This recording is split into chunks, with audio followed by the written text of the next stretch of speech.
YCP నేత బొత్స సత్యనారాయణ మాట్లాడుతున్నారు. ఇప్పుడు లైవ్ చూద్దాం. మనందరం కూడా గర్వపడుతున్నాం. ఆ నమ్మకానికి మనందరం కూడా తలవంచవలసిందే.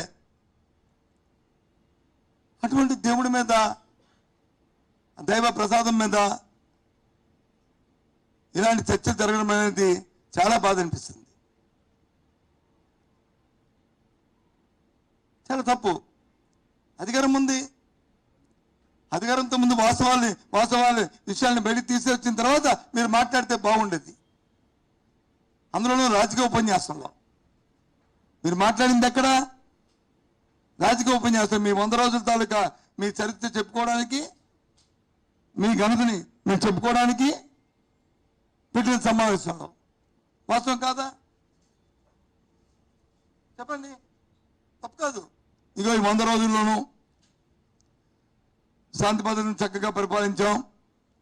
ఎక్కడ 30 హత్యలు జరిగాయని చెప్పని మరి ఆరోపిస్తుంది వైసీపీ పార్టీ. కానీ ఎక్కడ ఒక హత్య కూడా, రాజకీయ హత్య కూడా జరగలేదు. ఈ 100 రోజుల్లోనూ ఎక్కడ బాలికల మీద వచ్చే అత్యాచారాలు జరిగాయి, ఒక 50 అత్యాచారాలు జరిగాయని డేట్లతో సహా ఇస్తున్నారు. కానీ వాస్తవం కాదు. ఈ 100 రోజుల్లోనూ మేము ఇంతకు ముందు కంటే మధ్యాహ్న భోజనంలో బ్రహ్మాండమైన భోజనం పెట్టాం. కానీ అది ప్రతిపక్ష పార్టీ లేదు, కలుసు ఆహారం పెట్టారని చెప్పని ప్రజల్లో లేనిపోయిన రాయిస్తున్నారు. వాస్తవం కాదని చెప్పండి. జరిగే లేదు ప్రజల ముందు పెట్టండి. ప్రజల నాణ్యతలు ప్రజలు తెలుసుకుంటారు. లేదు మేము ఆరు హామీలు ఇచ్చాము. ఈ 6 హామీల్లోనూ మరి ఇవాళ ఒక్క హామీనే ఇప్పటివరకు నెరవేర్చాం. మిగతా హామీలు వచ్చి తర్వాత నెరవేరుస్తాం. ఆర్థిక పరిస్థితులు వచ్చి బాగులేవు, 10 లక్షలు అప్పు చేసింది అని చెప్పారు కదా మీరు. 10 లక్షల కోట్లు అప్పు చేస్తే రేపు బడ్జెట్ పెట్టండి, బడ్జెట్ తెలుస్తాయి కదా వాస్తవాలు.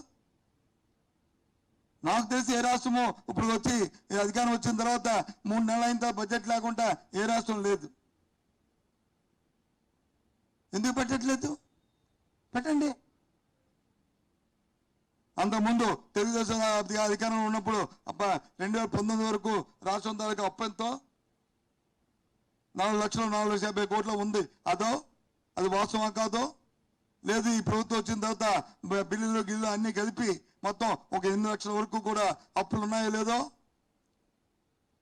అది వాస్తవమో? ప్రతిపక్షం చెప్పినట్లు కాదు, మీరు చెప్తున్నట్లు 10 లక్షలు అప్పు ఉందో అది వాస్తవమో? ఏ విషయం తెలుస్తుంది? అయి పెట్టకంట ఎంతసేపు పాసిగ్రమాస్ చేసుకొని ఎవరి మీద బురద చల్లాలని అని చెప్పండి. ఎంతవరకు న్యాయం? ఎంతవరకు సంబంధించిన చెప్పండి. వాస్తవాలా కాదా? లేదు నేను వచ్చి అమ్మఒడి వచ్చి ప్రతి పిల్లకి 15,000 రూపాయలు ఇస్తాను,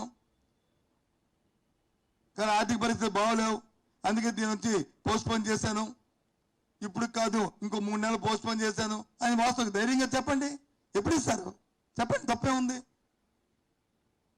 నువ్వు కొత్త పథకం అంటే ఎప్పుడు ఇచ్చుకో, పర్వాలే. పాత పథకం 15,000 రూపాయలు ప్రతి సంవత్సరం మనం జూలై నెలలో ఇచ్చుకున్న డబ్బుని ఇప్పుడు ఇవ్వలేదే. మన పిల్లల ఫీజు ఎలా కట్టుకుంటారు? తల్లులు పిల్లల్ని పోషణ ఎలా చేసుకుంటారు? ముందు 15,000 ఇచ్చి తర్వాత నువ్వు ఇస్తానన్నా ఆ పిల్లకి 15, ఆ పిల్లకి 15 తర్వాత ఇచ్చుకో, తప్పే ఉంది. యాడ్ చేసుకోండి. రైతులకు వచ్చి అకాల వర్షాలు వచ్చాయి, అధిక వర్షాలు వచ్చాయి, రైతులకు వచ్చి మదుపులు లేవు. ఇంతకుముందు ఇచ్చిన మరి రైతు భరోసా ఇంతకుముందు ఇచ్చారో ఇవ్వండి అందగల. తర్వాత మీరు ఇచ్చిన ఏదైతే యాడ్ చేస్తున్నారో యాడ్ చేసిన తర్వాత ఇచ్చుకోండి. వేడి నీళ్ళు చన్నీళ్ళు ఉంటాయి, అది చేయలేదు. సరే మీ విధానం మీకు ఉంటుంది. ప్రజలు మిమ్మల్ని గెలిపించారు. ప్రజలు గెలిపించిన తర్వాత మీ విధానాలు మీ ఆలోచన ప్రకారం మీ ప్రభుత్వాలు మీకు నడుస్తాయి. ఓకే, ప్రజాస్వామ్యంలో అది ప్రక్రియ. ఓకే, ఇప్పుడు లేదు మా విధానం వచ్చి ఇవాళ ఇచ్చాం, మేము 4 సంవత్సరాలు పోయిన తర్వాత అవన్నీ మేము నెరవేరుస్తాం.